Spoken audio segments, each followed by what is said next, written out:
Hi Charlotte, I'm here. Hi Charlotte, I'm here to tell you about the AC system, and it's pretty easy. You have a few components like a compressor and a condenser and a receiver driver, and all of this works by the compressor. It has some fluid in it, and that fluid is getting uh, like swirled around out to the condenser, and it works by the motor belt goes around the compressor and sucks the liquid out to the compressor, no, to the condenser, I mean, sorry. In the condenser it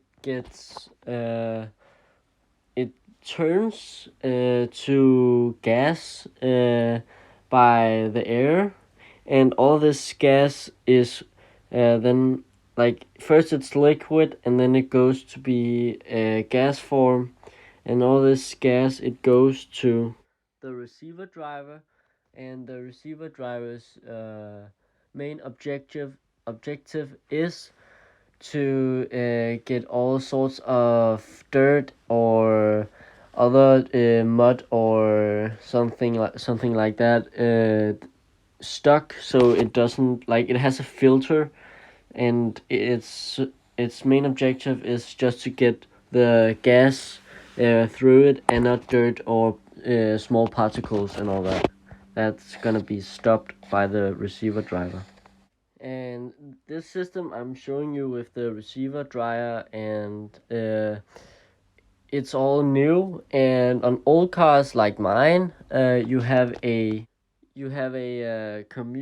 accumulator which is placed behind the compressor and filters all of like the whole system.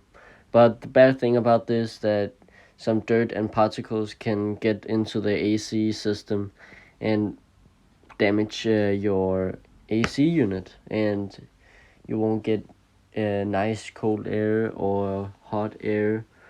It can begin to smell or stink when it's running.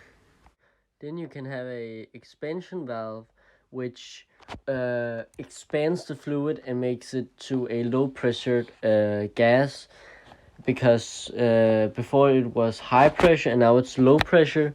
And as you can see here on my car, look like something like this. You can see this big tube. This is high pressure, and here's a knob when you replace the AC oil and air. Then you have the high pressure right here, and then you have the low pressure right here, in a smaller tube.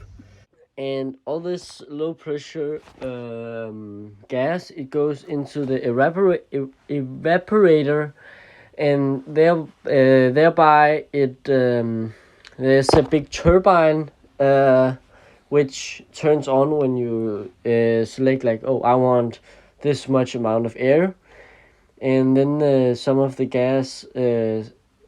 cool gas goes into evaporator, like a radiator ish, and then it all get sucked out to you, so you can get hot or cool air.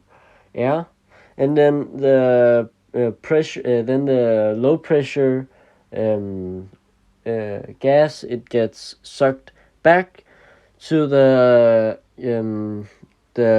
compressor, and thereby it stays there and then gets turned into a high pressure liquid, and it goes through the system all around again. So when the compressor isn't moving by the motor belt, then it's around 3 bar, and that's how it should be. But then when you click on the switch, the AC switch, and the compressor starts moving, it turns up to 16 bars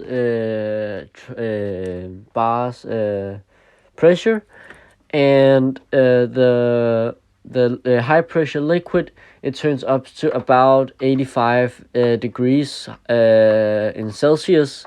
So that's pretty hot liquid, high pressure liquid.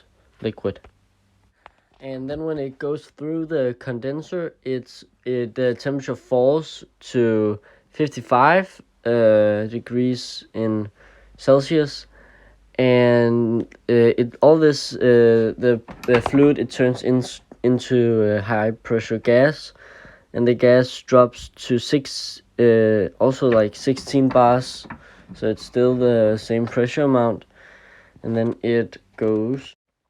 Then all this low pressure fluid slash gas, it goes into an expansion valve, and which goes into the evaporator, and then the Celsius, it drops to 0, and the bar, it drops to 2 bars, and it's like a gas now.